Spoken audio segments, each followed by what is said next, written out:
Somewhere in the depths of the big city, where the unquiet dregs are forever being shaken together, young Murray and the captain had met and become friends. Both were at the lowest ebb possible to their fortunes. Both had fallen from at least an intermediate heaven of respectability and importance, and both were typical products of the monstrous and peculiar social curriculum of their overweening and bumptious civic alma mater. The captain was no longer a captain. One of those sudden moral cataclysms that sometimes sweep the city had hurled him from a high and profitable position in the police department, ripping off his badge and buttons and washing into the hands of his lawyers the solid pieces of real estate that his frugality had enabled him to accumulate. The passing of the flood left him low and dry. 1 month after his dishabilitation, a saloon keeper plucked him by the neck from his free lunch counter as a tabby plucks a strange kitten from her nest and cast him asphaltward. This seems low enough, but after that he acquired a pair of cloth-top button Congress gaiters and wrote complaining letters to the newspapers. And then he fought the attendant at the municipal lodging house who tried to give him a bath. When Murray first saw him, he was holding the hand of an Italian woman who sold apples and garlic on Essex Street and quoting the words of a songbook ballad. Murray's fall had been more Luciferian, if less spectacular. All the pretty, tiny little kickshaws of Gotham had once been his. The megaphone man roars out at you to observe the house of his uncle on a grand and revered avenue. But there had been an awful row about something, and the prince had been escorted to the door by the butler, which in said avenue is equivalent to the impact of the avuncular shoe. A weak prince how, without inheritance or sword, he drifted downward to meet his humorous fall and to pick the crusts of the streets with him. One evening they sat on a bench in a little downtown park. The great bulk of the captain, which starvation seemed to increase, drawing irony instead of pity to his petitions for aid, was heaped against the arm of the bench in a shapeless mass. His red face, spotted by tufts of vermilion, wrinkled whiskers, and topped by a sagging white straw hat, looked in the gloom like one of those structures that you may observe in a dark Third Avenue window, challenging your imagination to say whether it be something recent in the way of ladies' hats, or a strawberry shortcake. A tight-drawn belt, last relic of his official spruceness, made a deep furrow in his circumference. The deceit the captain's shoes were buttonless, in a smothered fast, cursed the star of ill luck. Murray at his side was shrunk into his dingy and ragged suit of blue serge. His hat was pulled low, he sat short and a little indistinct, like some ghost that had been dispossessed. "I'm hungry," growled the captain. "By the top sirloin of the bull of Bashan, I'm starving to death. Right now I could eat a Bowery restaurant clear through to the stovepipe in the alley.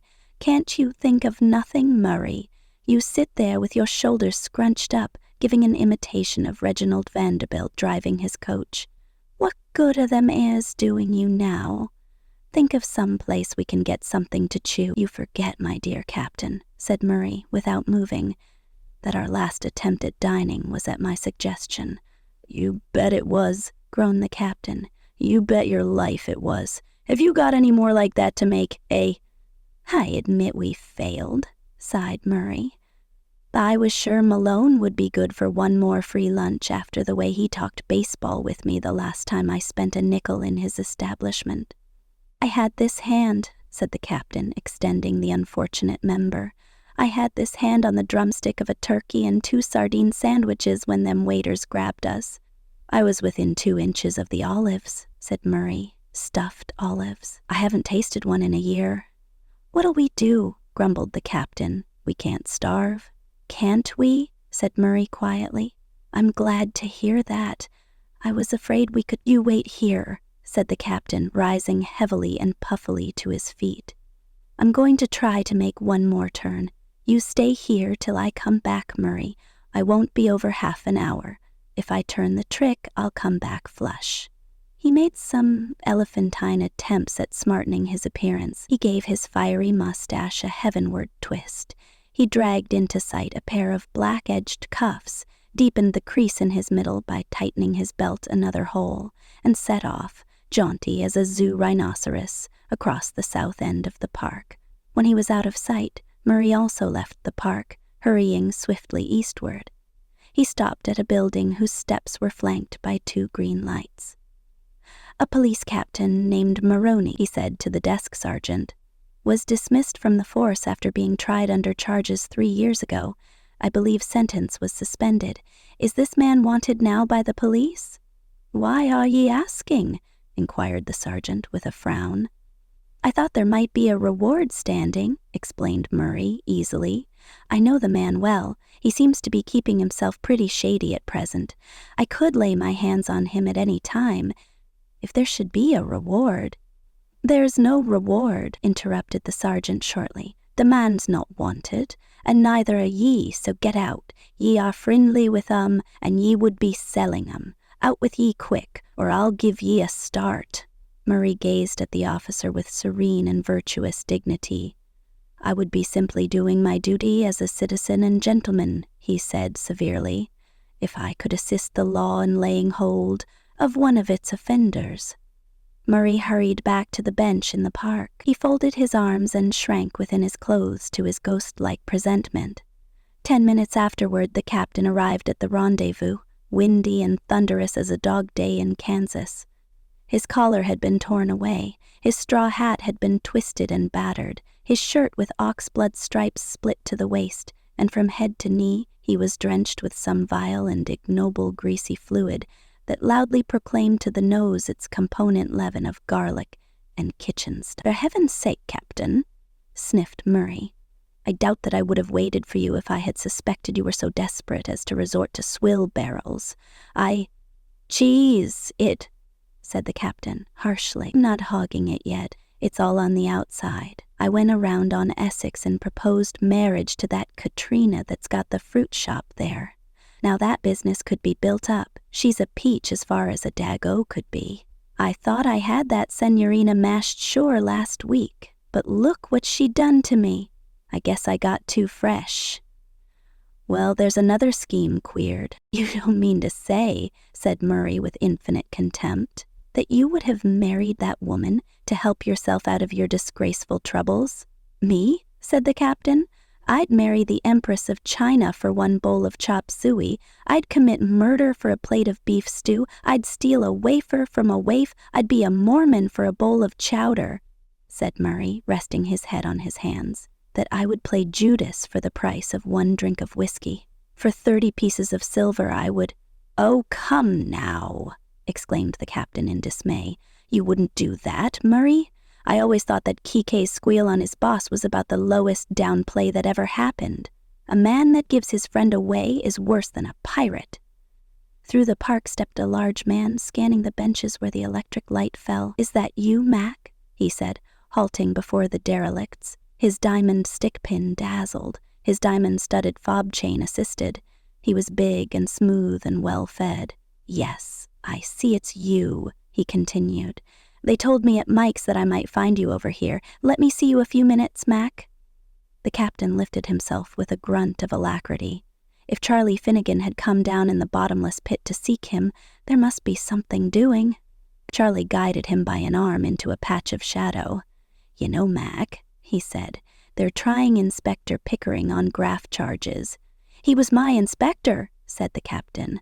"Oh, she wants the job," went on Finnegan. "He must have it. It's for the good of the organization. Pickering must go under. Your testimony will do it. He was your man higher up when you were on the force. His share of the boodle passed through your hands. You must go on the stand and testify against him." "What was—" began the captain. "Wait a minute," said Finnegan. A bundle of yellowish stuff came out of his inside pocket.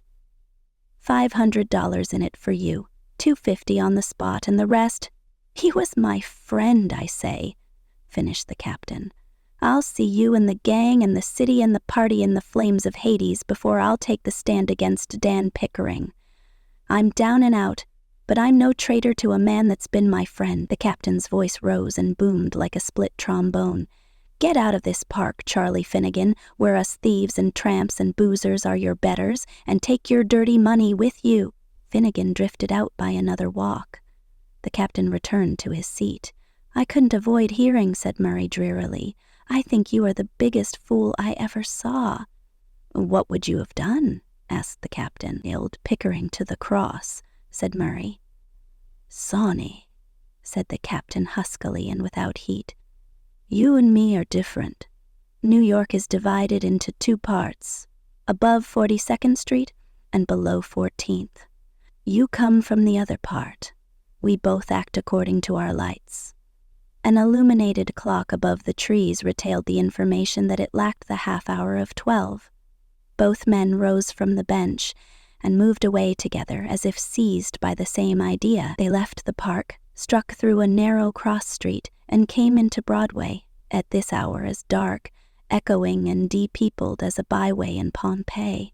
Northward they turned, and a policeman who glanced at their unkempt and slinking figures withheld the attention and suspicion that he would have granted them at any other hour and place. For on every street in that part of the city, other unkempt and slinking figures were shuffling and hurrying toward a converging point, a point that is marked by no monument save that groove on the pavement worn by tens of thousands of waiting feet. At 9th Street, a tall man wearing an opera hat alighted from a Broadway car and turned his face westward, but he saw Murray, pounced upon him, and dragged him under a street light. The captain lumbered slowly to the corner like a wounded bear and waited, growling. Jerry, cried the hatted one. How fortunate. I was to begin a search for you tomorrow. The old gentleman has capitulated. You're to be restored to favor. Congratulate you. Come to the office in the morning and get all the money you want. I've liberal instructions in that respect. And the little matrimonial arrangement, said Murray with his head turned sidewise. Why? Well, of course your uncle understands, expects, that the engagement between you and Miss Vanderhurst shall be— Good night, said Murray, moving away. You madman, cried the other, catching his arm. Would you give up 2 millions on account of— Did you ever see her nose, old man? Asked Murray solemnly. But listen to reason, Jerry. Miss Vanderhurst is an heiress, and did you ever see it? Yes, I admit that her nose isn't— Good night, said Murray. My friend is waiting for me. I am quoting him when I authorize you to report that there is nothing doing. Good night. A wriggling line of waiting men extended from a door in 10th Street, far up Broadway, on the outer edge of the pavement. The captain and Murray fell in at the tail of the quivering millipede. 20 feet longer than it was last night, said Murray, looking up at his measuring angle of Grace Church. Half an hour, growled the captain, before we get our punk. The city clocks began to strike 12. The bread line moved forward slowly, its leathern feet sliding on the stones with the sound of a hissing serpent, as they who had lived according to their lights closed up in the rear.